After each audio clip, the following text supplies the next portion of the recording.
Right, guys, it's Rick Ginn, and here's the truth.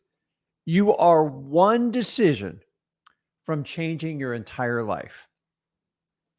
If you don't believe me, watch this live stream. My name is Rick Ginn, guys. You are on the Rick Ginn channel, and today we're talking about the one decision to make to change your life. Now, I'm betting if you're watching this, you have some sort of interest in wholesaling, like I did 21 years ago. And today I want to talk about that decision-making process because it's an interesting one. And honestly, most of you get hung up on it. You overthink it. You research it till you churn blue. I met someone the other day that's researched wholesaling for 2 years, has yet to pull the trigger.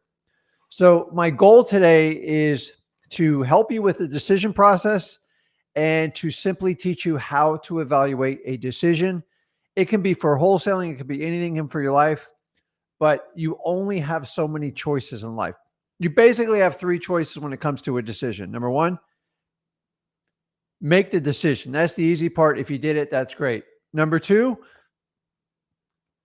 just play it safe. Don't do anything. Number three is just sit there and procrastinate forever. So if you're in any one of those thought patterns, I want to talk about it today. So guys, use the comments. Let me know where you're at. We can network from, and I will do this. While I'm doing this, I will put a copy in the comments. And if you want to jump on and do a one-on-one after we go over this topic, it will be in the comments under Rick Ginn on the top one there. So it should be posting there. So let's get into it. One decision. So in 2003, I made a decision that changed the entire trajectory of my entire family. I come from a family of very hardworking people. And I'm here to tell you, you are in a day and age in 2024. The truth is, hard work alone is not going to get you free. And when I say free, freedom of your time to do what you want, when you want, spend it with the people you love the most, and have the money to fix problems in your life and do whatever you need to do. Now, I'm here to tell you, I'm not here to pitch you to tell you you have a problem-free life, because that means you're probably not alive. So problems are with people that have absolutely no money, no ambition, no careers, and people have everything going for them. The one thing common is we all have problems. What I'm trying to help you out with is in your decision process, if you're evaluating wholesaling, is you can choose the problems you want. Because if you don't choose your own problems, I promise you the problems will choose you. Don't believe me? Test the theory out. If you do nothing and say you stop paying your electric bill, you don't put gas in your car, you're not going to be able to get anywhere. You're going to be wildly uncomfortable, and you're probably going to be evicted out on the street. Those are problems. Now, say you join wholesaling and you're like, oh my God, I don't know how this is going to work out. This is so scary. I could go broke. I might not make a lot of money. My mom might make fun of me or something like that. That's possible too. But you've got to stop thinking about the worst case scenario, because that's what the human brain does automatically. And what I want to do today is teach you how to walk through this thought process. So you've all been programmed so heavily on what to believe and what to do in life.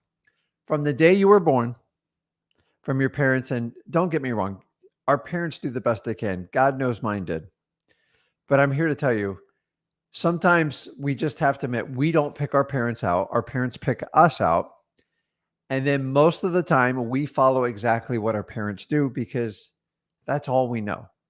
In fact, until I was in my 30s, this was my entire thought pattern. So whether influential teachers, whether mentors bosses I had along the way that influenced me, yes.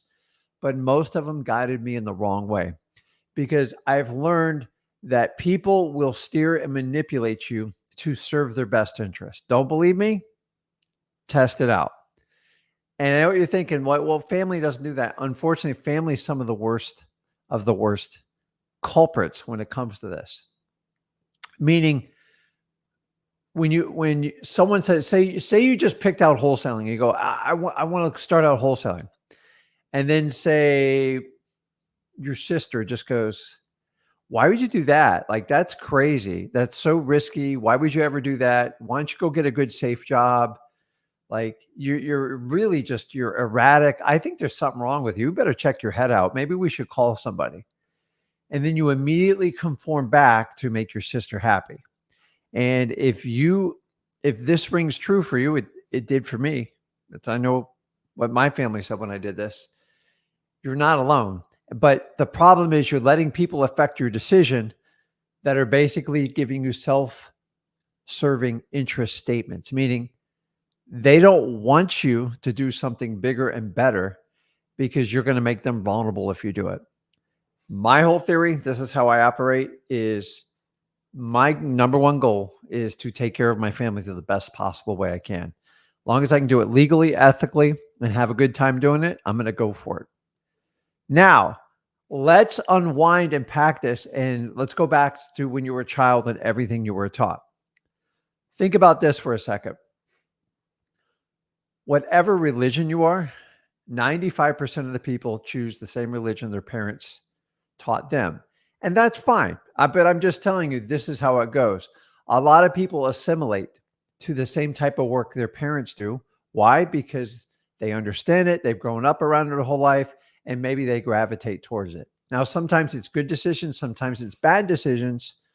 But regardless, we all have to admit that our family has probably the number one influence on how we operate in life, how we learn in life, and most importantly, how we actually navigate through life. Now, here's the key is you didn't pick your parents, and thank God they had you, or we wouldn't be having this conversation, and you can still love them. You don't do anything differently. But let's first and foremost think about this.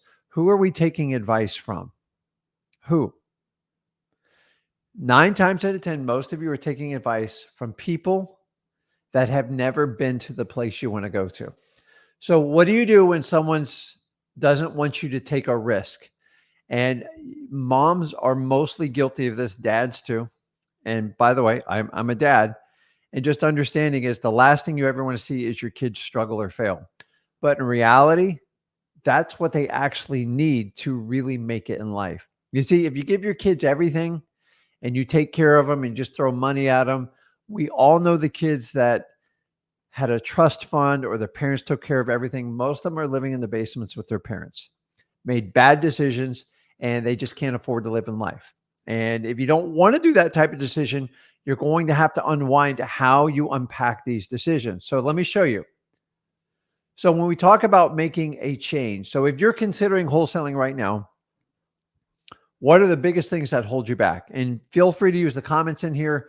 We can talk about it. You can put it in there. And I'm here to tell you, here's the basic things I hear over and over. Number one, what's the one thing holding you back from wholesaling?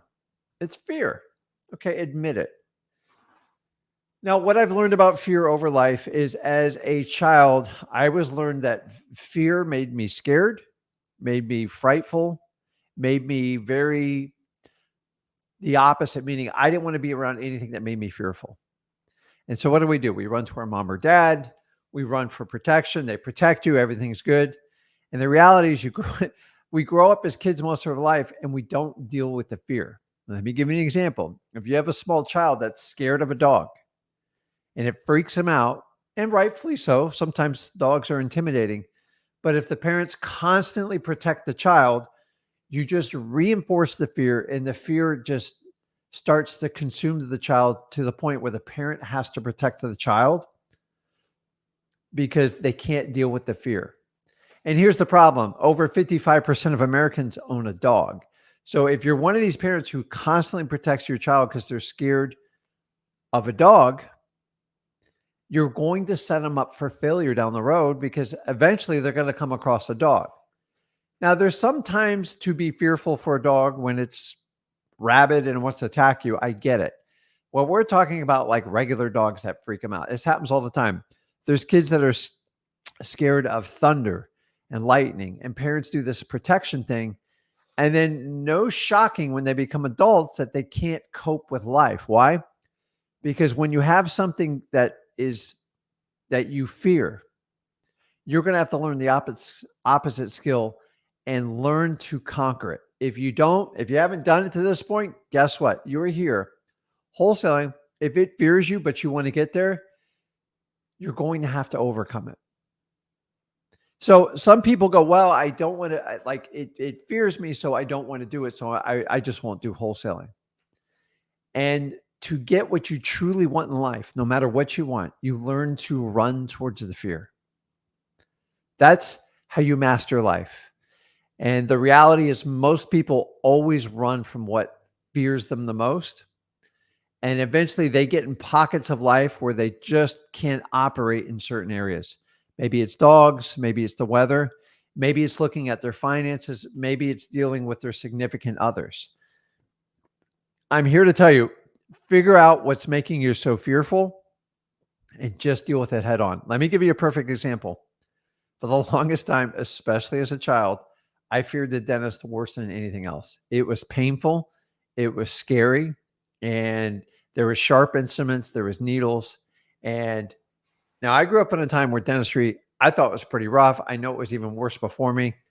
It's come a long way since then. But right up until my adult lifestyle, I really feared the dentist. And I just learned to deal with it because for your health, for your sanity, we need teeth to chew on food. You need teeth to smile, do anything. I just learned to deal with the fear head on. Do I like it still? No, but I understand that I can easily overcome the fear. So a lot of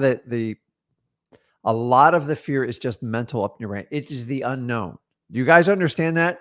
And wholesaling is the exact same. It's because it's unknown. First, it's exciting, and then it turns to fear.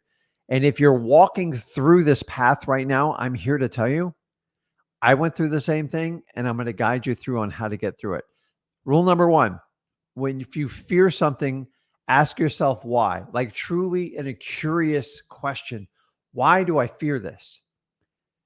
And ask it like you were in a third person, like someone standing right next to you. Go, why does Rick fear the dentist? Or why does Rick fear dogs? Or why does Rick fear thunder? And then once you step out of your own body, you're not as biased and you can go, okay, well, this is why. Because one day when he was alone, his mom wasn't around, a dog ran after him and almost bit him. And to that day, he says he's going to avoid dogs in all cases. So once you realize what it is, then you have to deal with a plan to confront it. And I said confront it. Fear should always be confronted. You should never run from it. This is how bullies prey upon people, is fear. And the best cure to it is to deal with it head on.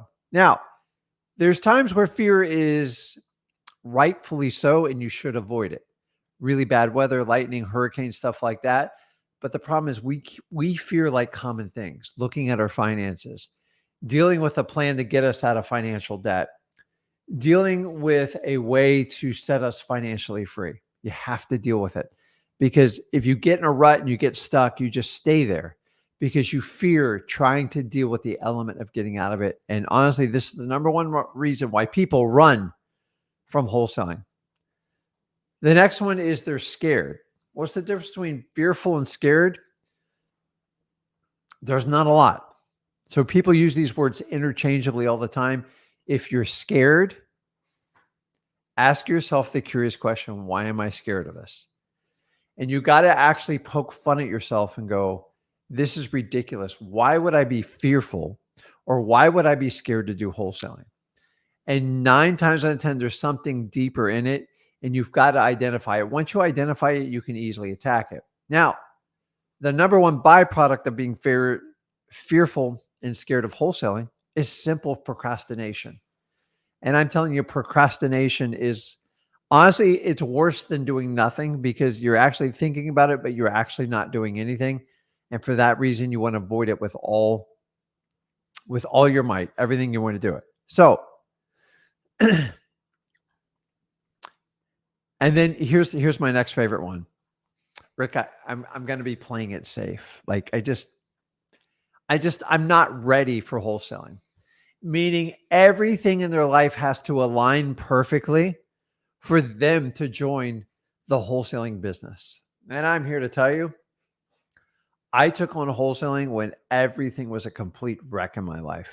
Honestly, wholesaling was the change that I needed. And here's the difference. You can be on one or two ends of the spectrum. You can gravitate towards wholesaling up front. Maybe you're getting out of school. Maybe you're just getting out of a job. Maybe you got laid off. Maybe you got fired by that ridiculous boss who wasn't a leader, who was just a dictator. And you've decided to make a change in your life to make sure you can be free. Not only financially be free, but freedom of your own time. Or the other side is you wait till something gets so bad. So bad. And as Tony Robbins say, it just gets to a breaking point. And when you hit that breaking point, which a lot of people can elaborate on or connect with, is kind of like your rock bottom. And my rock bottom was working for the same company for 12 years. And just being told what to do every day, never having any freedom, always wondering where the company wanted to move me, always restructuring the company, always having a new boss. I let 12 years. And here's the problem, guys. I could have made this decision to go on wholesaling 12 years before, but I didn't have the guts to do it because I used every excuse I'm about to share with you right now. And the reason for having this conversation today is I want to help anyone who's struggling with the decision process, because I get it. Like, things can be scary, but you have to break it down and you have to understand. So if we go back, like I said earlier, to the telltale of like when you got started as a child, because a lot of your fear and anxiety is usually from some sort of childhood. It doesn't even have to be trauma. It's the way you were raised around your parents, your siblings. I had 3 siblings. And it was just a way. Like, a lot of the things I had to learn and overcome were just coping mechanisms I had to deal with to get where I wanted to survive. So I grew up in a time where everyone, like the kids, just fend for yourself. So when mom made lunch, if you did not grab your sandwich, another sibling would eat it. That's just the world I grew up in. You learn real quick when lunch is being made, you were like close by. So I can almost like equate the dogs. You put out, like, if you got 2 dogs, you put out the dog food, whatever they eat is what they eat. And if one ate it all, that's how life worked on it. So what we have to understand is think about what you've been told your entire life. And this is basically a compilation of everything you've been programmed by. And here's the crazy part is you at any point have never had a choice in how you got programmed. You just accepted everything that's been told to you in your life. And like, don't wait till your 30s till you start like me and just start going, why do I do this? Why do this? Now, I was always this ridiculously curious child, but I just never got the direction I needed. So I'm going to go through a list of things that have been just smashed into your brain. And these are the things that are not helping you make a decision to become free, financially free, and freedom of your time. Let me just go through it. So what have we been told since day one? Since day one, since we wrapped our head around to it and we went to pre-kindergarten, right? We got to go to school. Now, I got no problems with schools. Actually, I do. A lot of schools are just professional babysitting. I believe our public school system is a way for parents to have professional babysitting so they can go to work to pay their taxes. We are teaching such ridiculous stuff to kids these days. I'm all about the math and sciences, don't get me wrong, and learn the basics. But by the time they get into middle school, we're going so deep in the math on these kids, they're never, ever going to use it again. Maybe 5 to 10% of them will. But the reality is, we're not going to teach them how to balance the checkbook. We're not going to teach them how money works. We're not going to teach them about basic investments. We're not going to teach them about strategies to actually make an abundance of money for the rest of their lives. We're not going to teach them how to do their tax return. We're not going to teach them how to save on their taxes. We're not going to teach them basics that, like, it, to me, it is nuts, because I find kids that get out of high school and college, they have very little financial aptitude in how the real world works. And if you understand, if you start early and you're young and you learn the effect of compounding interest, which is so powerful, it's so powerful. It doesn't even matter how much money you make. If you just put $25, $50 away towards your future, what that money will earn for you in 20 or 30 years is astounding.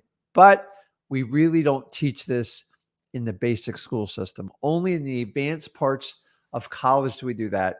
And don't even get me started on that one, which is going to be coming up on here. So we go to school, right? Everybody goes to school. Hi. Okay, that's great. Awesome.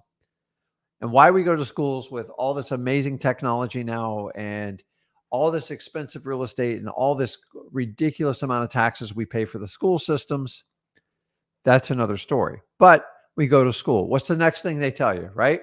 You ready? Get good grades. Rick, you got to get good grades. I remember saying, why do I need to get good grades? Is it to depress mom and dad? Or like, no, it'll make you smarter. And here's what I was told. Ready? Truth. The smarter you are, the more money you will make. The smarter you are, the more money you will make. I'm here to tell you today, that statement's one of the biggest lies that has ever been perpetuated and told to you. Now, being smart is helpful, but it is no guarantee you are going to be rich or make a ton of money. In fact, it's usually the opposite. There are exceptions to this, like an Elon Musk or something like that. But the reality is that you get good grades and you're programmed this, and it is regurgitated so much that we put so much stress on kids from 8th grade on to get good grades. Why? You have to get good grades. You know why you have to get good grades? So you can go to college, right? You got to be able to go to college. Yeah, college is a must. Guys, I think we all agree what the hell's going on in college here. Okay? Most of the information being taught at college is so outdated, so far behind, and only programmed towards corporate America that if you do anything, if you do a small business, which I think is about 70 to 75% of the US economy, it will be almost of zero value to you. I took a marketing class in the 90s when I was in college, and they taught me how to market for companies like IBM, Coca-Cola. Do you really think in today's modern 2024 that marketing would still apply like that? In fact, between social media and how I'm connecting with you two now on YouTube, Facebook, Discord, or whatever it is turned 360 degrees.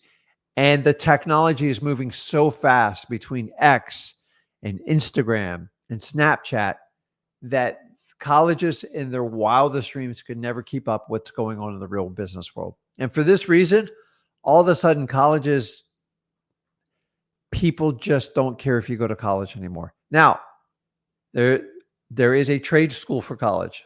If you go for medical, you don't have a choice. You usually have to. If you go for engineering, you're forced to, and you better be perfect in your math. The next one's law, and some of the sciences. But if you want to actually run a business, ask yourself, why on earth would you ever go to college? These people don't run businesses in colleges. They don't understand what's going on in 2024. So why would I take advice from someone who doesn't really run a business? You would be better off under 2 to 4 years of tutelage, working as an internship in a business and actually making money. And don't get me through the financial part. You people paying 50, 60 grand a year for college, you need to get your head checked. $250,000 for 4 years of your life to wind up in the unemployment line or getting a sales job, because that's where you're going to wind up. Most people go to school for business. They have to take a sales job right off the bat. There's no problem with it. There's no shame with it. But a lot of people think they go to college, think, well, I don't have to do sales because I'm a college grad. It's one of the most ridiculous statements that you will ever hear. And I want you to understand that. So We go to school, we get good grades because we got to get into the best college. We stress kids out. They got to take their ACT and their SAT exams. And we put all this emphasis on grades.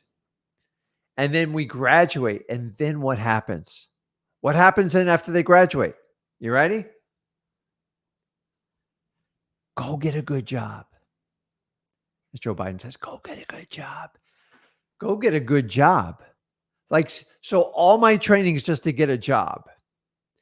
Not once will you ever hear in any of your grade school, any of your teachers, any of your college professors tell you, go open your own business. Go be an entrepreneur. You will never hear it. And there's a reason for it, guys. Okay. You got to get a good job. What's the next phase? Once you get a good job, what do they tell you to do after that? You ready? Go make a career. Go get a career, turn that job in, and then you'll retire and you're going to be in great standings. And then what do they tell you after that? This is my favorite one. Ready? You have to save for your future. You have to save. And then we grew up our entire lives and we learned about the piggy bank, right? And we put a quarter in, we put $1 in, and we keep building that money up. I'm here to tell you guys, you cannot save your way to becoming rich. You won't even get close to it. Now, I'm all about saving money to get a launching platform to get yourself up and running. But you will never, ever save your way to becoming rich. In fact, the more you save, the more you're going to go broke because inflation is going to eat it alive. And it's not going to work. And then a lot of you guys say, because the traditional ones, where do you guys save money in? Ready? Well, and here's my next one. I'm going to go work and I got a job with this company and they're providing medical insurance, which you got to pay for most of the time now. And then what do they tell you? You're going to get a 401k. I tell you guys, most of these 401ks, you guys have no idea how to invest in them because nobody ever taught you in the school. Your parents didn't teach you. And you just pick a fund and you walk away from it. And then they tell you what, guess what? If you get in a jam, you can borrow from the 401k. And all of a sudden that money stops working for you. You have no control of the 401k. Like, where are you going with this?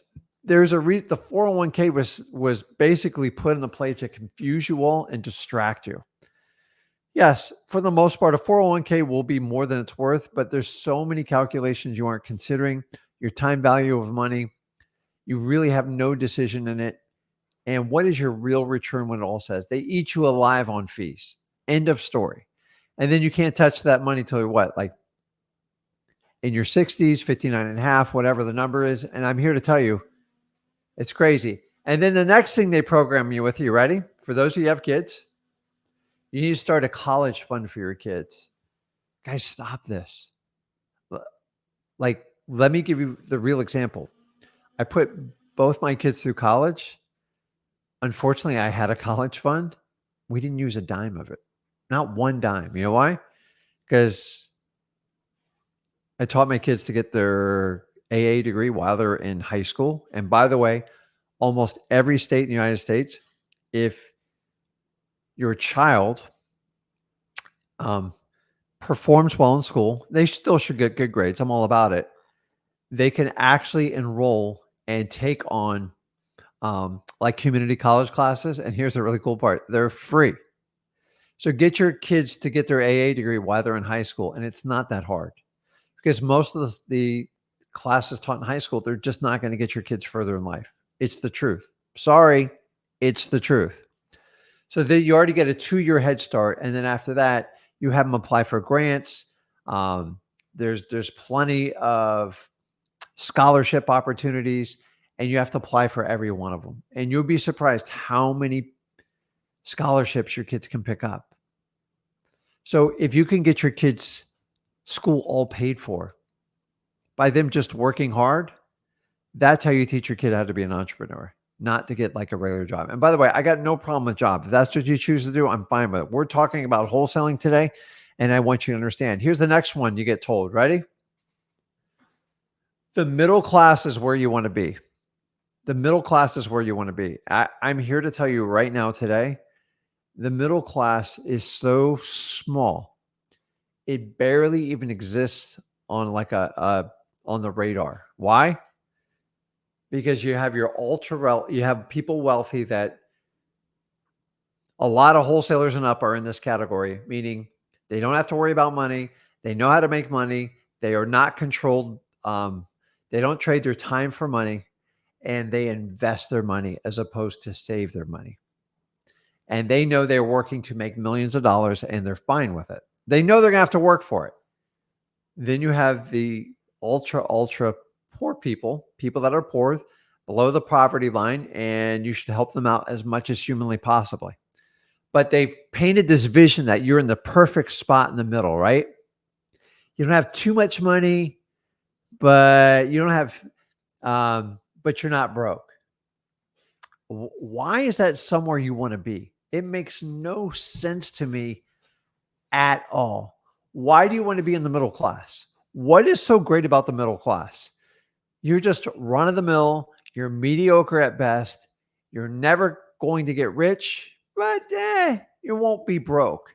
So if you're in America and your only goal is not to be broke, your bar is so low, you're going to get killed in wholesaling. So I'm just here to tell you, the middle class as we know it, it doesn't exist anymore. It's been so squeezed out.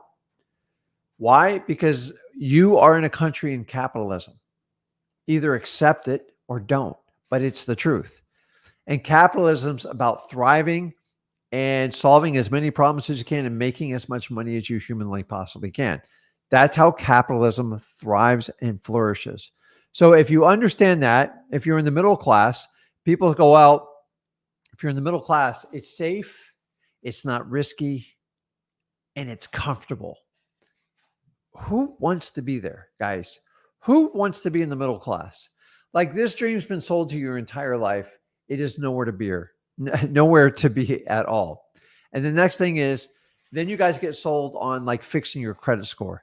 So now you go get your job, you're working on your career, you've done your 401k, maybe you've set up a college fund, you're going to have a kid or something. And then they go, you got to get a good credit score. Do you know the credit score rewards you for spending more money than you have? And people with 800 credit scores think it's the greatest thing in the world. Anyone who brags about their credit score, I promise you, is in the middle class. The middle class is a dying breed. It won't last much longer because it doesn't exist. Because the middle class is going to be pushed down to the lower income class, and then the wealthy are going to take over. It's just the truth, guys. I like the way this country is set up. The people who work the hardest get rewarded the most. If you don't like this system, go over to Canada, go to one of these other countries. And by the way, these are great countries. They just have different ways of opportunities, but their tax system, if it's socialist, like, you understand how it works. So here's the next one. We're wrapping this up in a minute.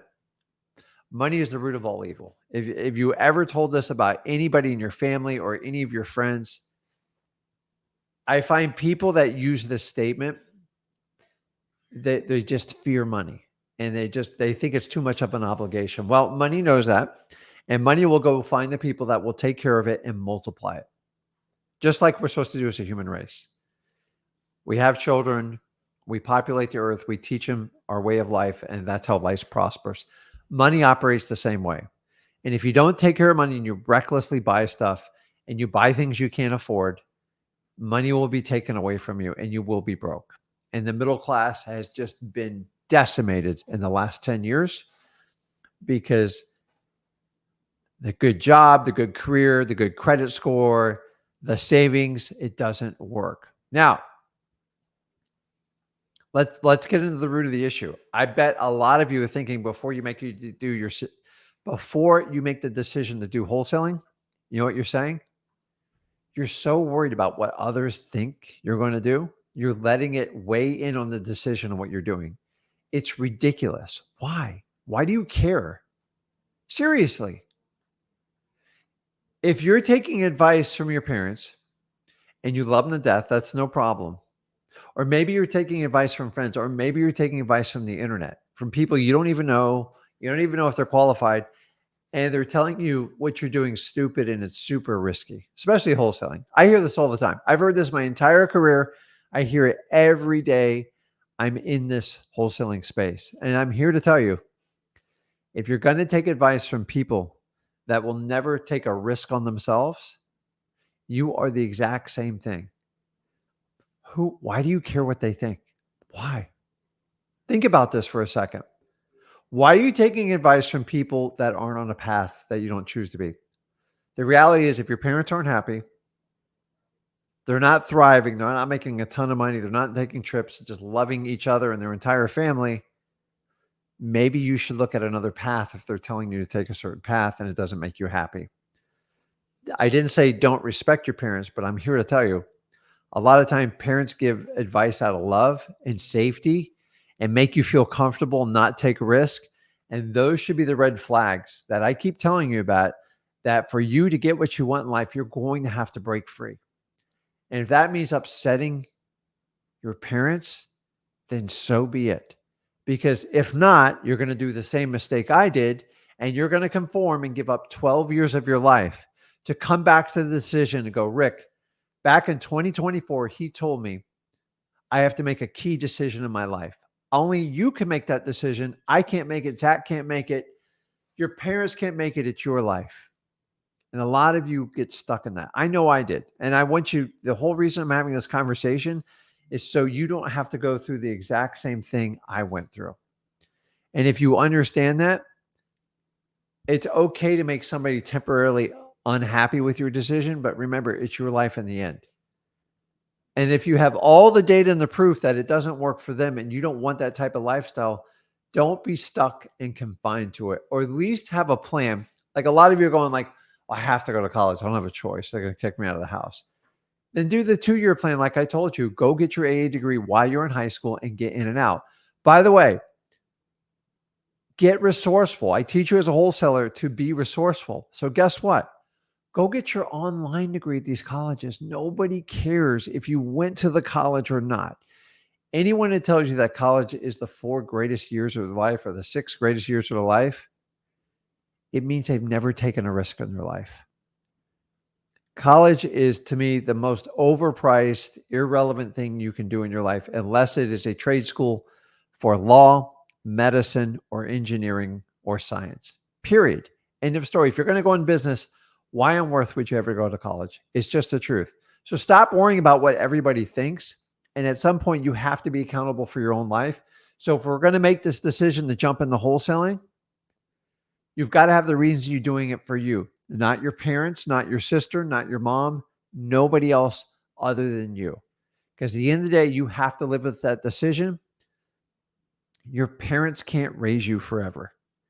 And at some point, your parents should be letting go and letting you get out there and do that. Now, let's talk about this. Here's the reality of, so let's get into the core part of making a decision in wholesaling. So by the way, guys, I put a link in the comments. If you want to jump on and do a live mastermind, we're going to go over there in just a few minutes. If you get in line, it's first come, first serve, and we'll go ahead and do that. So now you lost my train of thought. So you're worried about what others think. So you all are going to agree with this statement I'll put on the screen right here. Anything worthwhile requires hard work. And I know the whole TikTok generation, there's a lot of people want to make a ton of money and they don't want to do any work. They're going to be wildly disappointed in life because unfortunately it is going to require work. Can you get lucky every now and then? Yeah, great. Wholesaling does not scam people, so you actually have to do hard work. Scammers don't do any work and they have some sort of trick to deceive people. Wholesaling has nothing to do with that. So I'm here to tell you, to give you the statement on the screen right now. Anything worthwhile is going to require hard work. So if you understand that, let's talk about the what if statement, because this is where most of you get hung up on the decision process. And this is exactly what I mean by this. Number one, have you ever heard of the statement like, what if? And here's the problem is, here's how most people program their thinking when it comes to wholesaling.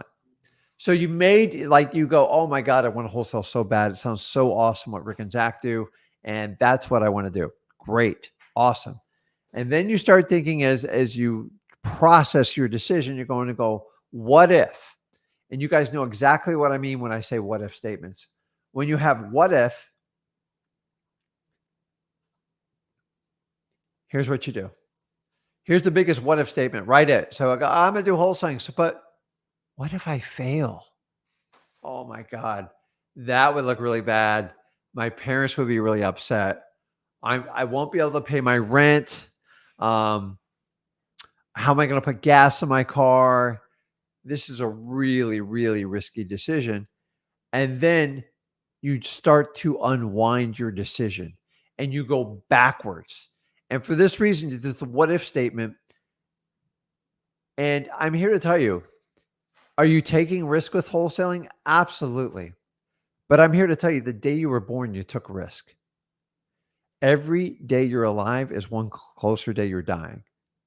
So you're already here. You've already taken the biggest risk in the world, which is called living a life. So you're already here.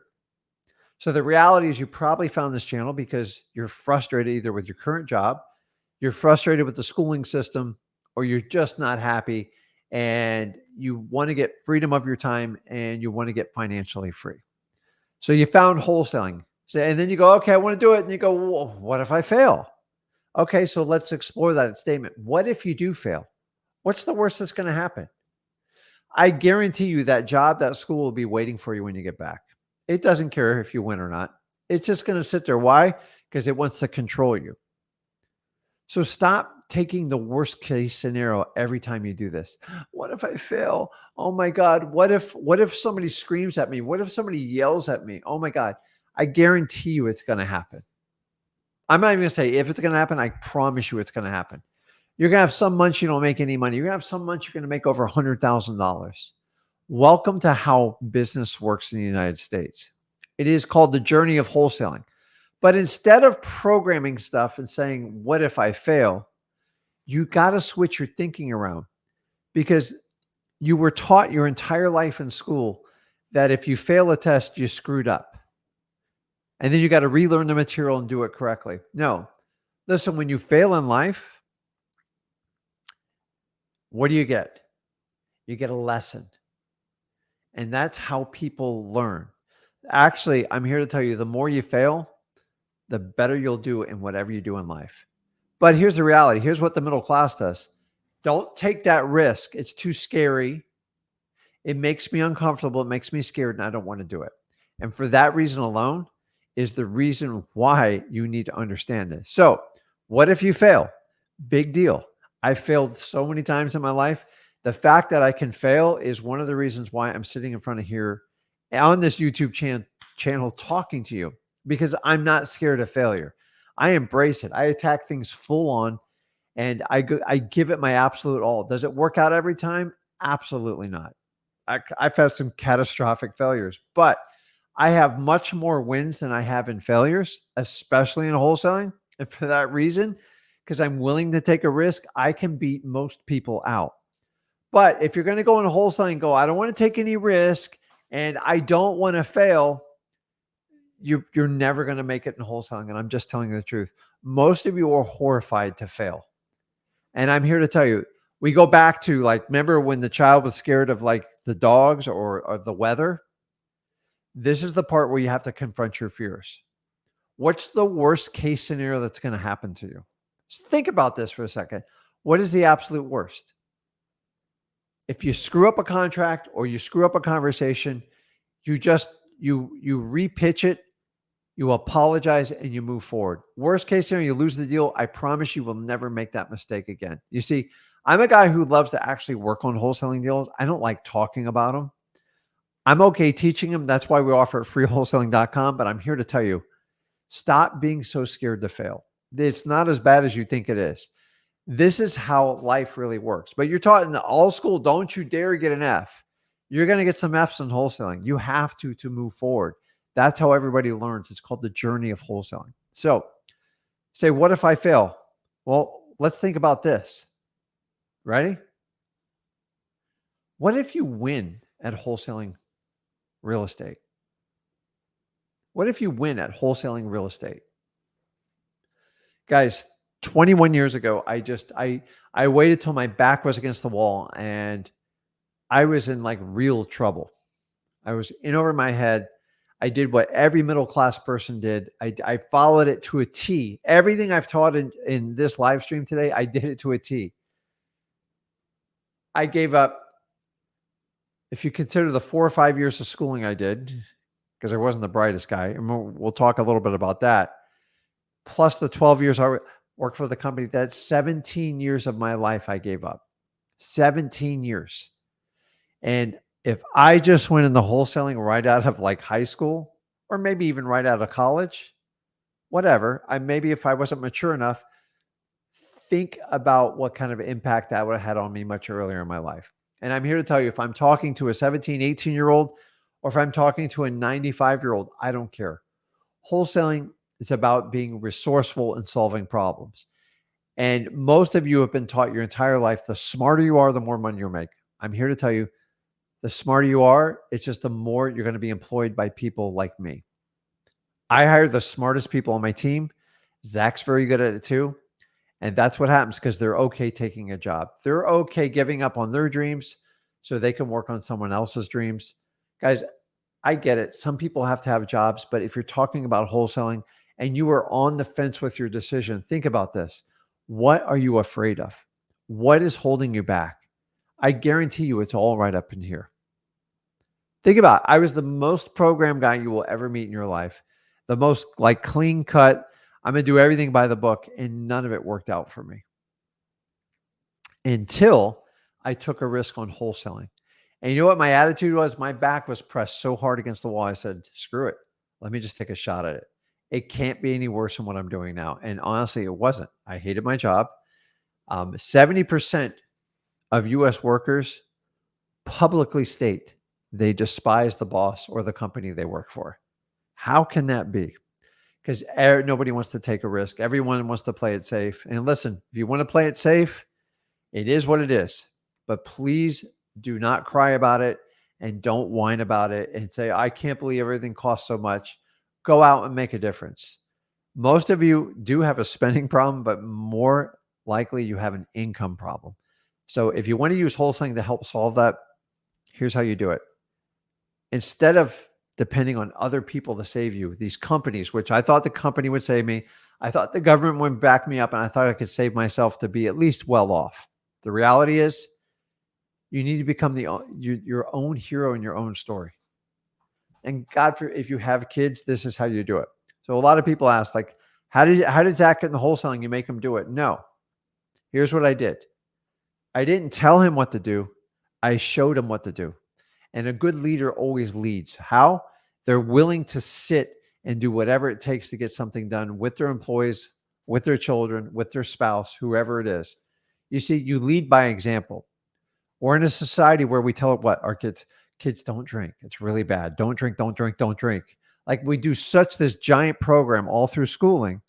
And then what do we do with parents? We sit there and drink in front of our own kids and tell them not to do it. You wonder why they get mixed signals. If you want to tell your kid not to drink, then you don't drink. Like that's just how life works. If you want to teach your kid to eat healthy, you have to eat healthy. Remember, your kids watch what you do. They listen to what they say, but they're going to do what you do. And if you understand that, that's the exact way wholesaling is going to work. So if you guys want to learn more on how to get on this, I just did a thing, so I have to put up a bunch of posts all over here. You can join Flip with Rick Plus. We have the Wholesaling for Houses for Real Facebook group, the largest in the entire world for wholesaling. It's the most active.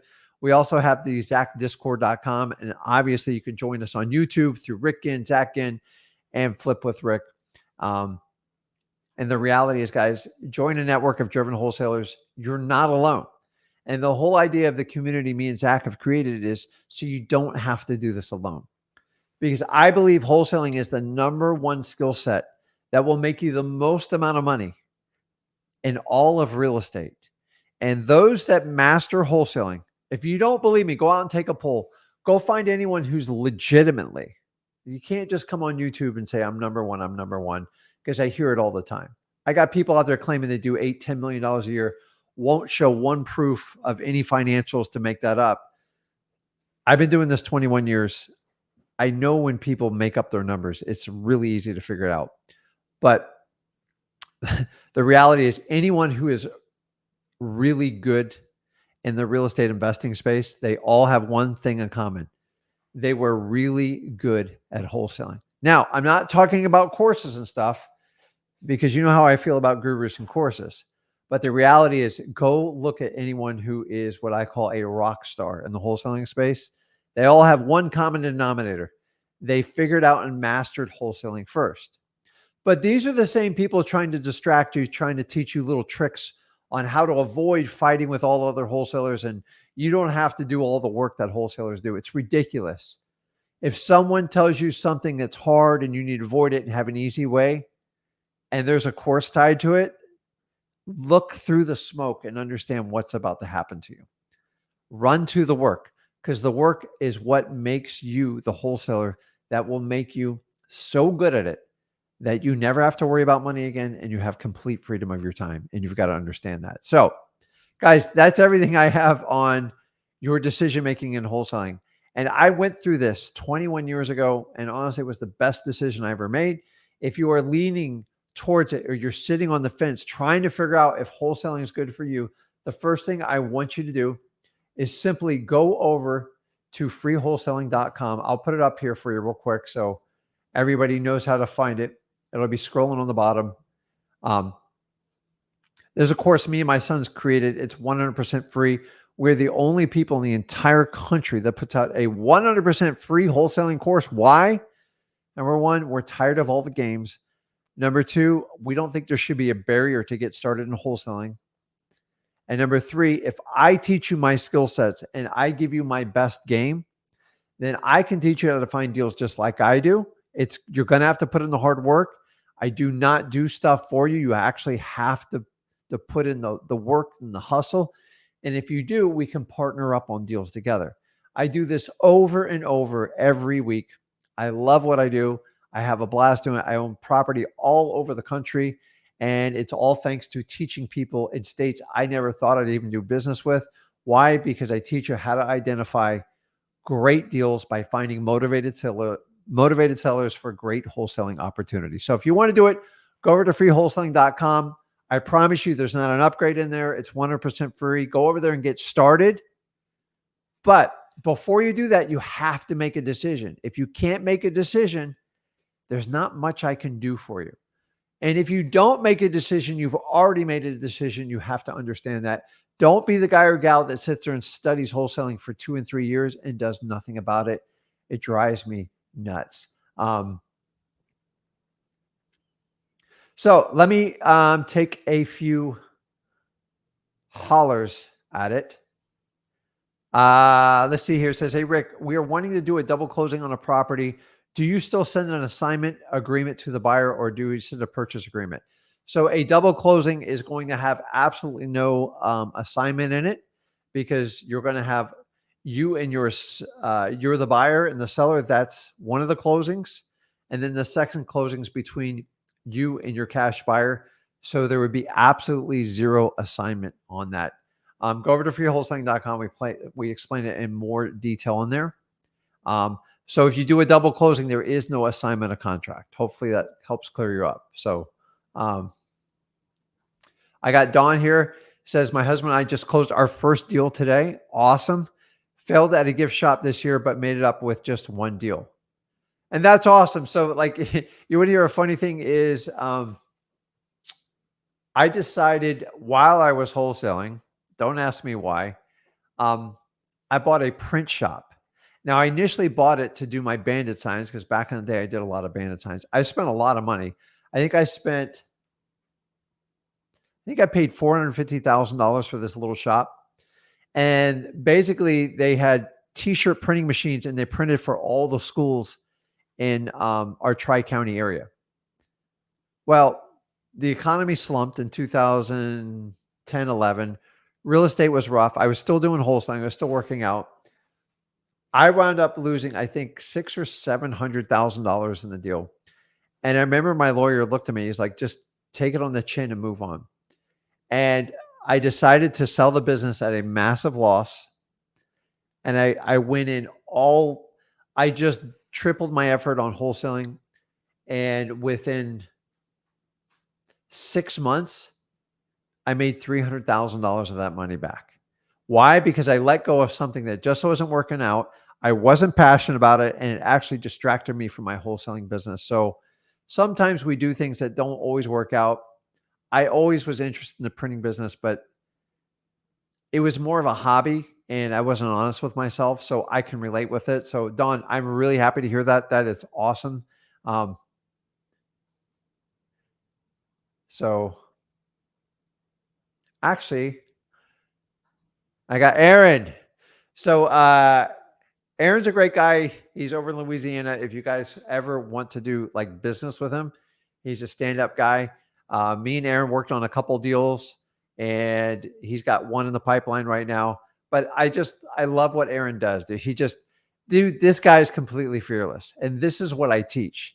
And if you can gravitate towards his mindset, Aaron did not know wholesaling when he started, and now he's learned it. He's gone through the journey. He's had a lot of failures, and now he consistently does deals, and he's about to break. Like his skill set is at a level where he's just going to do phenomenal.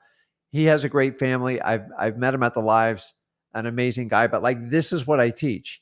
And if you make that decision, the one thing Aaron did is he made a decision, and he's just fearless, and that's what I love. And like I just love it. Like Aaron, ask Aaron. Aaron's got my phone number. Why? Because Aaron like brings us deals, and I love people like that. And by the way, I got to talk to you, Aaron. Actually, I can't do it tonight, but if you want to reach out to me tomorrow evening, um, just DM me before he's part of Flip with Rick Plus. So that's fine, and we'll go from there. So I want to take on some lives. You guys got plenty of comments in here. Awesome. So let's bring on, I believe this is Dawn. Dawn, you there? Dawn. Hello. Hey there. How you doing? Dawn, can you hear me? Hi. How you doing? Hi. Hi, Rick. So tell me a little bit about it. I read your I believe that was your post about the deal you just did, and then you had some sort of other business. So tell me a little bit about it.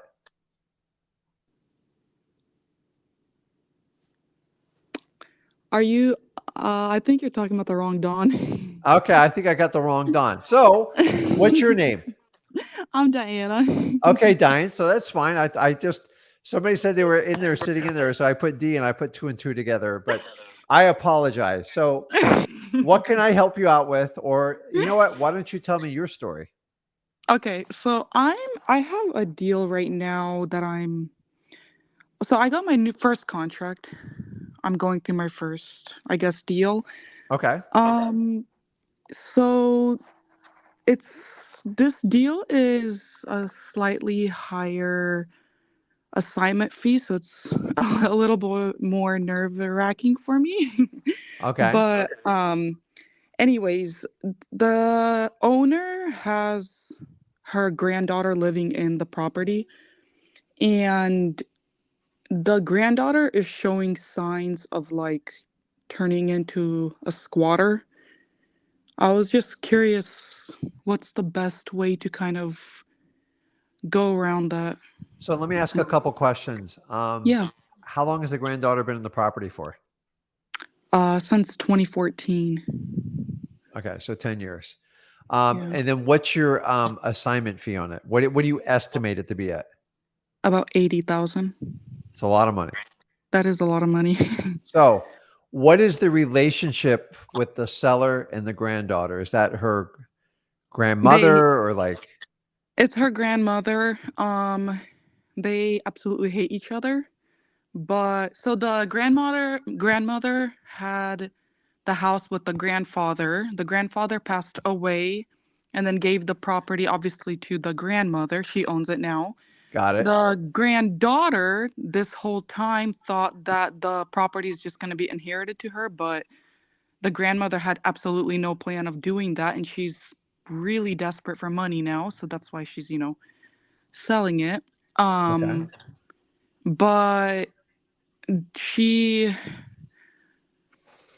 the granddaughter's really mad. We even saw her today. We just had to go through the property. Because the granddaughter sent like a list of things that are hers that she wanted us to kind of make sure they're at the property because we might put it in like a storage unit for her. Because she's out of state. It's the owner lives in Texas. We're in the house is in Vancouver, Washington. It's like Portland Got it. metro area. Um, So, it's so this is, unfortunately, this is common. okay. But to be honest with you, you're making a very sizable fee on this. So you're Yeah, going to solve a big problem here. yeah. And you have to decide if you're going to work with the grandmother on this or without her. And you have to evaluate all the decisions. Have you talked to the granddaughter? I have. She lives at the house. So I talked to the grandmother and she's like, this is all mine. I never had any like thought of and giving her the property. I need the money, all of that. And then when I go and see the house, the granddaughter is there and she's just, kind of venting how this is so messed up. This I is just got it. not fair. And. So you're going to, sometimes us wholesalers can kind of work as like social workers and talk people off of a ledge. So the first thing I'm going to do is do exactly what you did, is try to reason with the granddaughter. Hey, the property is under contract. Your grandmother's decided to sell it. I'm not getting in the middle. She's you don't even share the numbers, by the way. It's brutally important you don't share numbers with her. Oh, yeah. And say, listen, the house is getting sold. So I Okay. want to work with you and make this as best I can, but like you're going to have to vacate the house. Yeah. Is it just the granddaughter living there? Anybody else? There's so the granddaughter lives there. She's like the main person paying the grandmother each Uh month. huh. But yeah, I think there's like six other people that are like her roommates or something. I don't even know what they are. Um, but they're there every time we come there. Yeah. Some random So people. does she indicate she's not going to leave the property? No, just so we already went to the property twice. The first time just to, take a look at the property.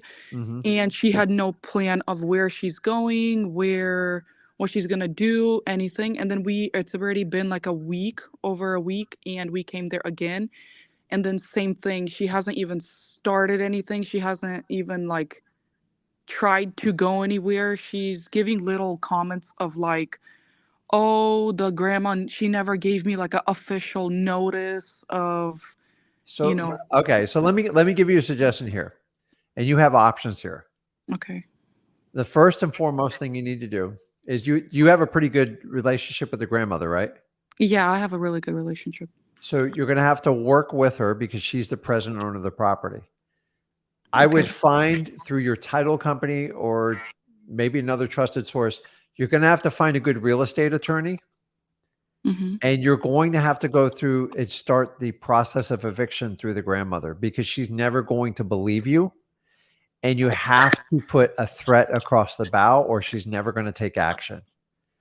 I know it's not the funnest, but either you start it now or you're going to have to buy it. And if you try to sell it with her in there, you're going to get half the fee you thought you were going to get because no cash buyer wants to deal like evicting a family member. Like it's just, I would never buy a property like that because I know it's going to be really tough. So Okay. there's plenty of money here for you, even if you had to pay an attorney for consulting. Mm-hmm. But typically in most states, like in the state of Florida, if I need to evict someone, first of all, does she have a lease? Yes or no?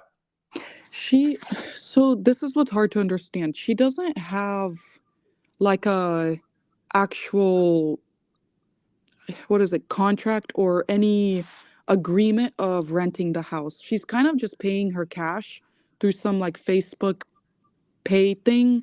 And how Not much is she paying per month? like 800. Probably way below market rents, right? Oh yeah, she's pretty much just paying her mortgage monthly payment.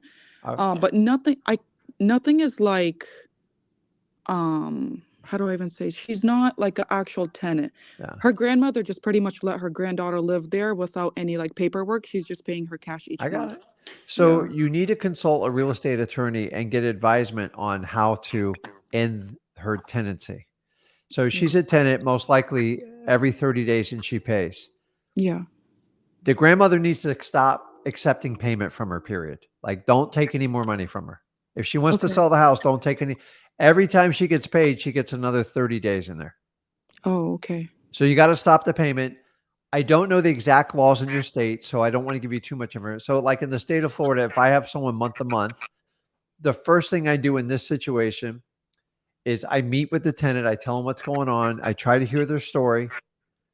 I try to be reasonable, but like I'm not stupid, right? Like Yeah. you can't give up the 80 grand and the grandmother needs her money. Yeah. So she's taken advantage of the situation for a long time. Typically, what you do is you post on the door Okay. a notice to vacate property. Usually you have to give a 30-day notice. You got to get these clocks started. Okay. So I'm assuming you're in a state. I know Washington's not the most favorable. I don't know for a fact. It's In the not. state It of Florida, sucks. if you follow it to a T, it only takes 21 days to evict someone. So within 30 days. I'm Yeah. assuming your state's probably closer to 60 to 90 days. You need to start the clock now. Okay. Yeah, it is. It Remember, kind of you don't own sucks. the property, so you need to get the grandmother to help you out with it. By putting Okay. that notice, you're going to freak out the other 5 people living in the house, Okay. and they're going to stop paying the granddaughter. The granddaughter's going to stop paying the grandma. She should never Okay. take another payment if she wants Okay. to sell the house, and go ahead and get that process started. Option number 2, if this completely freaks you out and you need help, I'm happy to JV with it, but I don't want to take half your money. I think you got to solve kind of a big problem here, Yeah. but you have to be kind but firm. Do you understand that? I do. Yeah. So once you do those notices and the granddaughter knows like you're serious, this isn't going away, and grandma is under contract, she's going to buy it or she's going to be kicked out on the street. After that, I'm going to offer what I call kind of a cash for keys. Highly Okay. negotiable, but remember, you got 80 grand on the line. Yeah. So if a lawyer's going to cost you $1,500 to $2,000 to evict her and cost you 3 months, would you be okay giving her $1,000 to clean sweep the property and hand you the keys 30 Of or course. 60 days later? Of course. So Of that's what course. I'm going to say. Listen, and here's my line. This is the line you're going to use with her. You ready? Yeah. I'm either going to give this money to you or I'm going to give it to an attorney to evict you. Okay. I'd rather give it to you. I get it. You're not in a great situation here, but I want to work with you. But you have to set deadlines that cannot be removed because she's going to procrastinate you till you churn blue. Okay. So grandma, number 1, stops taking money. Number 2, find out what you can do to post notice that the process has started so the clock will start. And number 3 is consulting with like a real estate attorney. Worst case scenario, if you have to do an eviction, it might cost you like $1,500, but if you're going to make 80, who cares? Like, Yeah. understand that. And I would just do it. The thing you have to be fearful is if the grandma doesn't want to evict the granddaughter, then that's a whole new set of problems for you. No, she wants to. She wants her gone. She Okay. wants her out, and she, like, So if you go back, you watch this replay, I'll post it later today, Okay. tonight, and then just do exactly what I said, because you don't need to know everything. You have the deal. You've done all the hard work. Yeah. But remember, these are family members. Whatever their quabble is, it's not real. But like, you got to make the best of the situation. So you are the referee in the middle, but you Mhm. have to get the game to the end of the shot, like the end of the game, and you can't let people stall you out. So you have to have a threat of an attorney. And worst case scenario, if she doesn't cooperate or anything, usually after the 30 days, then you have to file for the eviction. Okay. So she has to give notice that she's not accepting rent anymore and it's over. Go get the legal terminology and how that is officially delivered in your state. Okay. Number 2, once her 5 friends find out that they can't stay there anymore, they're going to stop paying her. They're going to start looking for other places to live. Yeah. And then you follow it up and you work with the real estate attorney and understand like this is how you have to do it. Now, if you don't have the money to pay for it, you got to work with grandma and then you just give her like $1,000 more for the house to offset the cost. Worst case scenario, if you want, I do deals like this on a daily basis. I have one person One of my assistants, all she does is deals with evictions. I have another girl, all she does is deal with probates. So she specializes in every state. We know exactly how to do it. And I'm happy to, but I don't want to take money out of your pocket. Like if you'll follow through and do this, but if you have problems, reach out to me and I'll show you how to be a little bit firmer and get like the stuff done. But Okay. you have a great deal. Just I see it. do. You promise me you'll see it through the finish line. You're going to have to, if you've ever had children or anything like that, sometimes you got to be firm but kind. They called it kind of a tough love, right? Yeah, I have 3. That's basically what you have to do. But the problem is they're going to like, yeah, you're never going to kick me out. You're never going to kick me out. And go, well, here's the notice. And once they start to do the research on the line, they go, oh crap, they've started the eviction process. I might be in trouble here. Yeah. And then once that clock starts, they can't pull it back. And she understands. And then she understands when you get evicted, when you get a writ of possession from the judge, a police officer comes and asks you, you've got 10 minutes to get out of the house and put all your stuff on the curb. You don't want to do that. How can we work this out? I don't want to do this. If I got to give the money to the attorney, I'm just going to go over there right now and do it. Yeah. And just do it like that. So do good cop, bad cop. And that's how it works. Don't make grandma the bad cop. Just, hey, listen, it's a bum situation. I get it. I want to help you out. But this thing's happening one way or the other with your cooperation, without. I'd rather pay you and help you along with it. But the maximum this should take, just so you understand, is 90 days. No more than 90 days because you're on the shot clock. And you can't let her take it. She's already taken advantage of the grandmother. Please don't fall victim to just like grandma did. And by the way, guys, this is exactly, how did you find this deal, by the way? I actually was driving to my mom-in-law's house. It was one of those where you drive past it. It looks terrible from the outside. I'm talking about tarp on the roof, long grass, broken garage door, everything you guys teach to look for. And I took a picture of the property, sent it to the grandma, well, the owner, and I was like, just that hole, is everything okay? And then she didn't respond. So I called her. I was like, hey, do you want to sell? She gave a very firm no, like, absolutely not. But then a few weeks later, she actually reached out to me and she was like, do you still want my house? I was like, yeah. But she's desperate. She missed mortgage payments. She has liens, kind of all of that. Okay, you got it. So just see this thing through the finish line. Remember, you did the main job. Now just find people to help you out, a title company, a real estate attorney, and you got plenty of money to like cover this. And if you don't, and you want help and you're truly frustrated, reach out to me sooner than later. I would get you through this to a paycheck within 90 days, guaranteed. Okay. So if you get stuck, but please don't wait too late. That's the main thing, because these things, they get out of control quick, and they got to let you know, like, listen, this is going to happen with or without you. Do you want to cooperate or not? And most times when they see you're serious, they're like, okay, how can we make this reasonable? But she's just a tenant. She's not an owner, and the owner has rights. So I would go ahead and start the process. So you promise me you'll do that? Oh, I promise. I have a buyer that's actually already lined up. It just, okay. This whole thing. Like, so get off the phone like first thing tomorrow morning. Just start the process. I always try to work with the tenant once, and you just tell them, listen, if you can do it by this, this, and this, that's it. Make sure you tell grandma not to accept any more payments from her, and find out when she got the last payment. Right now. Yeah, so. I'll probably call her right now and ask her. You got it. I want an update on this deal. I'm very happy for you. Just finish it and see it through, okay? Thank you, Rick. Okay, awesome. All right, who do we have here? Rick, can you hear me? Yeah, I can hear you fine, man. How you doing? Rick Ginn, what's going on, man? How you doing, man? I'm doing good, man. I've been dying to talk to you, man. You and Zach are the bomb, man. You guys are the I'm serious. You guys want to know why I'm like so tired behind today? You know what I did? We always talk about like freedom of your time. A buddy called me and said, hey, let's go fishing tomorrow morning.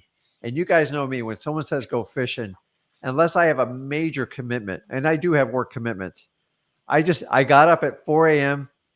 and I went out. We packed the boat with so many fish, we almost had to like swim home. And I got home. Jack's like, man, you've been gone 12 hours today. I'm like, son, number one, I'm old. Number 2, I'm your father. And number 3, when fishing calls, that's what I do. And you guys, one of the things I got on the wholesaling, because I used to go fishing all the time. Like I do a deal, I go fishing. I used to do deals while I was out on the boat. I lost 3 cell phones on my boat. I used to fish and do so much. And the reason I say this is not to brag. It's just, I want you guys to have freedom to do things like you really love in life. And so I went out and caught wahoo, 4 sailfish today, filled the entire boat up with tuna, sashimi grade. I mean, too many fish, dolphin, everything. We just had, it was just a beautiful day in South Florida. So that's why I'm drinking my coffee, trying to stay awake here, because I still got multiple lives I'm going to do after this. So tell me a little bit about your story. I got a little bit of chat in the feed on this, but what's going on? Me and my wife, man, we actually have a wholesale motor vehicle business too. We've had that since, I don't know, 20. That's been sustaining us okay. My wife, she worked at, a big dealership, and I got her to quit that job. So we went both full-fledged at the wholesale motor vehicle business. And that's really went kind of downhill just as far as the market goes and everything. So I got a good buddy of mine out here in Arizona, and he's a realtor. And, we had opened a gift shop last year, the beginning of last year. Got our butts kicked. Not as bad as your butt kicking, but we got our butts kicked like to the tune of, 40 grand. Yeah. It's a lot of money for us. That's a lot of money. Yeah. And we shut that down the beginning of this year.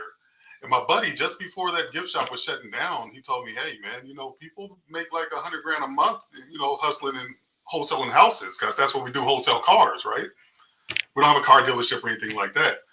And I was like, really? He said, yeah, you just got to put boots on the concrete, man, and get your hustle on. He said, you guys already do it. While you're driving out there, drive and look for houses that's busted up with high grass and tarps.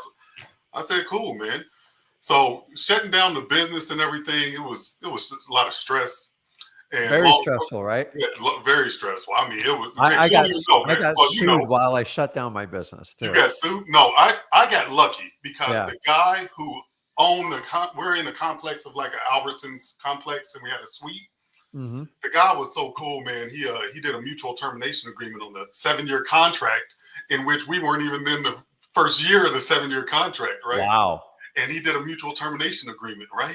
And it was that, man, lifted the weight off our shoulders. But then all the money invested, shutting down the business, and I just got in a dark place, man. I got in a dark place. It feels horrible when you fail at something, right? Man, it feels terrible. And I'm not, you see all these grays, right? I'm but not in a way, though, it's like, you always hear that old saying, like one door closes, another one opens. But you have to shut one fully for the other one to open. It's like quantum physics in the universe. Go ahead. No, laws of the universe. I got you, man. Yeah, That's laws crazy. of the universe, right? Yeah. So we shut that down. Stressful experience, man. We wanted to start the wholesaling thing around January this year, right? Wholesaling houses, along with the car wholesaling. Keep that going. We kept that going the whole time. And dragging our feet. Mainly it was me, because my wife, she kind of follows my lead, right? And I was dragging my feet. And you know what? We said, we were in some deep stuff, man. And we said, what was it? It was the 17th of last month. We said, okay, I'm going to start this wholesaling houses. I'm going at it. We're going at it hard. We're going to drive for dollars. We're going to concentrate on like one thing, drive for dollars, and, pull some list, of course. And my wife does the calls, right? Mostly. She got a hold of somebody, and it was on the 1st of July. Mm-hmm. And actually it was on the 26th of July. June, yeah. She's in the background, but she's getting ready. She don't want to be on camera. Okay. So the 26th of June, she reached out to this gentleman. She said, 123 Main Street, you want to sell your house? He said yes. She didn't know what to say. So she went through the MCTP that you and Zach teach, right? And she got motivation. His dad was living in a assisted living place. The house was vacant. The guy just wanted to get rid of it. She asked him a price. He told her $200,000 right off the bat. Yeah, that's what he wanted to get for it. We ARV'd it real quick. Thank you, Rick, because I don't spend more than 10, 15 minutes on that kind of thing, right? There's no need. I mean, you're right. And It was like, wow. It was well over 300,000, and it didn't need much. It was just old. It just needed to be renovated. It was just old. We went out there and met up with the guy, and I've been in the car business since '01, and selling myself and things like that. What you got to do. We went out there on the 29th of June. We got the contract signed that day. We're in Arizona, so it's like the air wasn't on in the house. Yeah. And it was about 115 degrees on that day. Man. So we're sitting there sweating, and I started sweating in negotiations. Whatever. I started sweating in my negotiations. The guy wouldn't budge. I did Zach's formula, actually. I did that, ARV times 80%, and then minus repairs and minus your fee, and then multiply that times 70%. So I was at like 135 on the guy, right? No, he wasn't budging. But got it under contract. We got it under contract for $200,000. Cool. That was on a Saturday, Rick. We had cash buyers. We hadn't talked to one cash buyer. We did the normal Facebook thing, right? My realtor guy, he said he was going to help me out with it, but he had gone on vacation, and he's got big commercial deals going over in Vegas and whatnot. And we had cash buyers offers. We had 4 on Monday. That was Saturday. We had 4 cash buyer offers on Monday. It was good money. Yeah. We didn't take it. We held off a day or two, and then a young lady came to us, and we met up with her. And I watched your video, man. I was watching your video, cutting my hair before the meeting with her, to meet out there with the cash buyer, right? Yeah. I watched your video, and don't let them. If more than like 3 or 4 people get out of the car, don't do it. Reschedule, whatever. But the house was vacant, right? Yeah. Well, we met up with this young lady. Really, I ain't gonna take too much of your time. Just bear with me. We met up with the young lady, and she's Hispanic, right? So we're in Arizona. There's a lot of Hispanics out here. My wife is Hispanic, by the way, so no problem. But we meet up, and they're like 7 of them at the house. Like 7. It's hot, Rick. Me and my wife are pissed. We are mad. I just got done watching your video the whole time before. I was like, man, I'm 3 or 4 people. I'm supposed to call this off. Because you don't have, you feel like you lose control. Yes, I don't know. And none of them spoke English except for the one that was meeting me with the cash buyer. Yeah. I said, what in the world kind of mess are we into here? So that went horrible. She had another case. She called me when we live an hour away from where we're supposed to meet the house. She calls me 10 minutes away and says, well, there's going to be one more person joining us. Well, nothing I can do about it now. I'm 10 minutes away. The other person comes by, the cash buyer. He comes in for 10 seconds, literally 22 seconds. The guy's there and out. 22 seconds. Yeah. Long story short, we're so pissed. She calls us back about 35 minutes after the meeting. And, the seller wasn't there, of course, because we make it organized to where the seller's not going to be there. But she calls me back 35 minutes after the meeting. She says, okay, we got one of my cash buyers wants to buy the property at the price you want to buy it at. Or sell it at, I'm sorry. And we're amateurs, Rick. We're amateurs, man. Yeah. I don't trust anything. I got burned on a car deal last year for $10,000 because I didn't do the right title work on the car. And that hurt. That was a nail in my foot the whole year. Got it. I didn't trust anything about this lady or anything. I said, okay, this is what we do. This is Wednesday, July 3rd. 7 p.m. At 7 p.m. There's nobody I can contact. I'm looking for your number. I'm looking for Zach's number. I got questions. Okay. So I'm like, okay, no, listen, what you can do Friday morning is meet us at the title agency, and we'll do the assignment contract because she's assigning it direct to a cash buyer. Meet us at the title agency. Now, unbeknownst to us, that wasn't kosher to have her meet us at the title agency to sign the assignment contract. We didn't know that.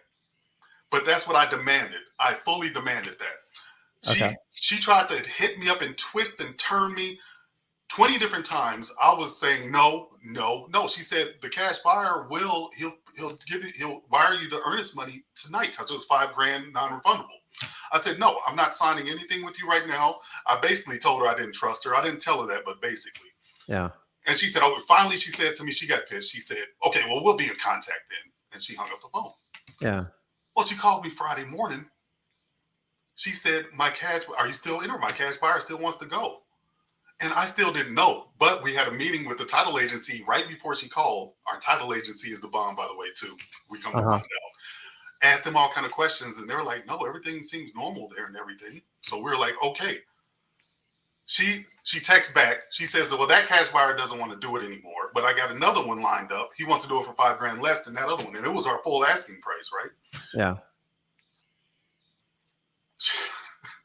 So we go ahead and go with her, right? We get the assignment contract with her signed that day, put the $5,000 non-refundable deposit.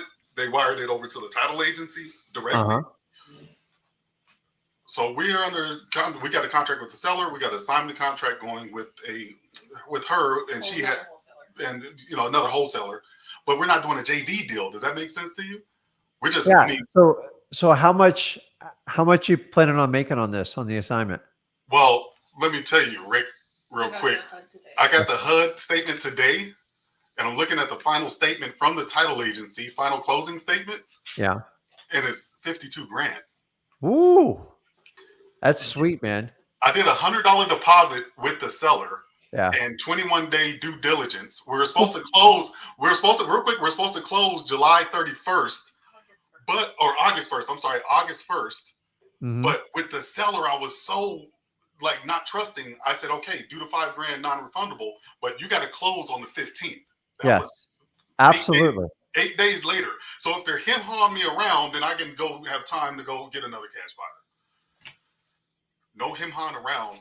I'm looking at the final closing statement. They sent it in Arizona time at 1:48. So their wire or whatever department closed at 2. So I didn't get the money wired, but I got a HUD final. I got a final closing statement here, breakdown of all the numbers and everything, and it's been recorded with the county already. Awesome.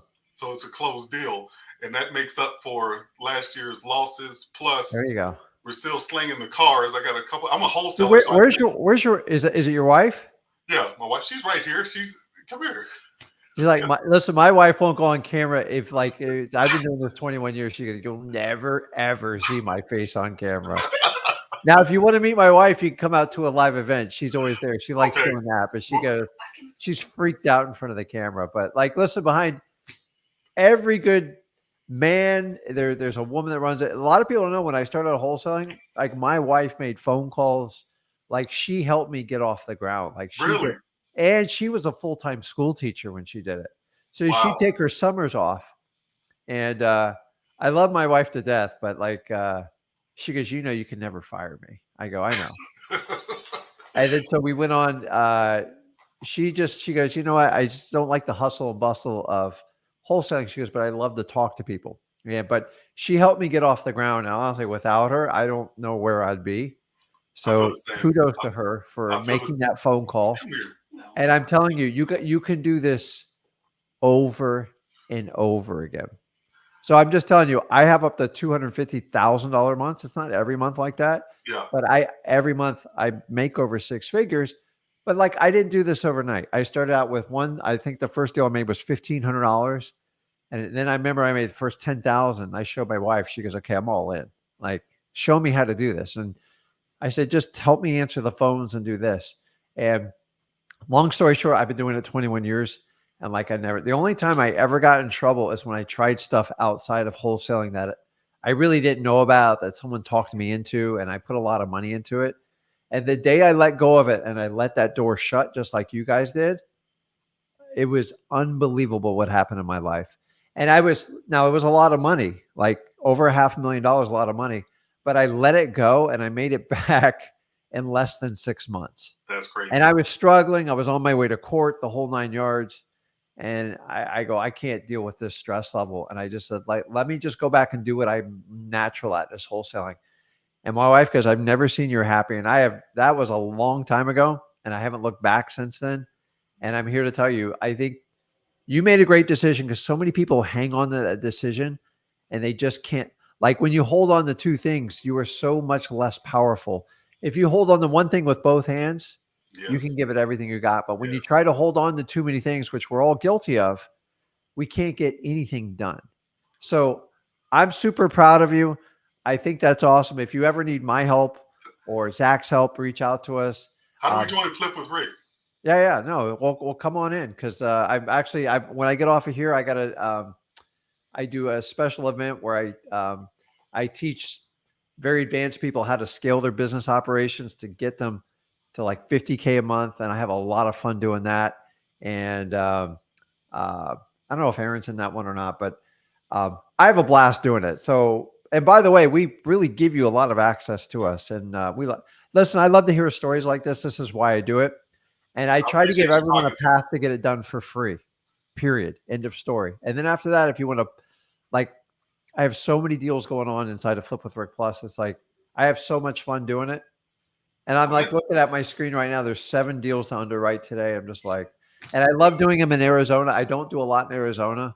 And I would love to do that because it gives me a why don't I try to send you a couple of deals? Why don't I do that? I know.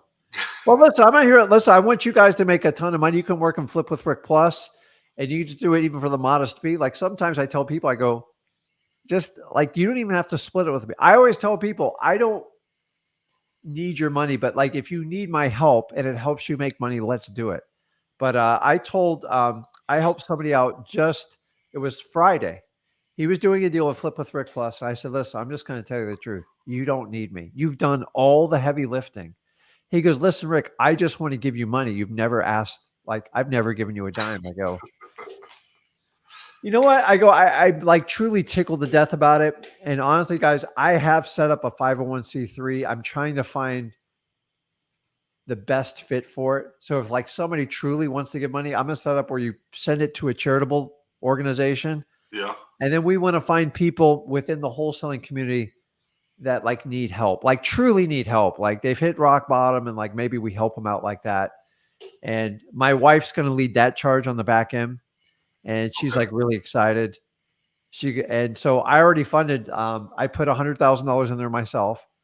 And then I want to find a way to work with people just to go, hey, if you want to give us something, we do a 501c3 or something like that. But it was really expensive and painful to set up, as I found out. But we want to do a charity where you can help other people out that are truly in need. I'm not just talking like, oh, you need help with wholesaling, like people that are just down on their luck and we want to help them out. And we're going to let you guys kind of vote on it and find a way to do it. But that's all stuff that by this fall, we'll have it all figured out. So I think it's awesome. It's great. Did you guys join Flip with Rick Plus, or are you going to join it? No, we're going to join it. Okay, we'll do that. And then you get private access to me and Zach, and you'll join the group. And we have some amazing people in Arizona. I think you'll have a good time with them. So okay, awesome. What's your wife's name again? Dawn. Okay, awesome. She's very active in the chat, so I want to get her on. No, pleasure. Hey, thanks for taking my call. I appreciate you, man. So you guys did the hard work. So let's just make this a regular occurrence, okay? Yes, sir. Absolutely. Keep them going, man. Absolutely. That's awesome. Okay, man. We'll talk. Have a good one. So, guys, I'm just here to tell you, if you truly want to make a change in your life and you're on the fence about wholesaling, make a decision, because when you close one door, the universe has this way of opening another door. And when that door opens, you can go all in and grab it with 2 hands. If you gravitate towards wholesaling, you want to make a change. I made the best change I could have done in 21 years. I've impacted my family's life to a point of no return where we are just blessed. And remember, it's not about who makes the most amount of money. It's who has freedom of choice in their life to do what they want with the people they love, and to have money to solve problems, to help out elderly parents, to help out children that have special disabilities that need our love and our help. Wholesaling will do all that for you, but you got to put in the work. I can't do it for you. Zach can't do it for you, but you can do it. So if you want to join us, do me a favor. Make sure you smash that like button. Make sure you hit that subscribe button to the Rick Ginn YouTube channel. My son has a channel at Zach Ginn YouTube channel. And then I will be on Flip with Rick Plus tomorrow at 1 o'clock. Be there, join on to me. And then after that, I will connect with everybody at Flip with Rick Plus. Guys, go out there. Just make sure you make a decision and make sure you're in control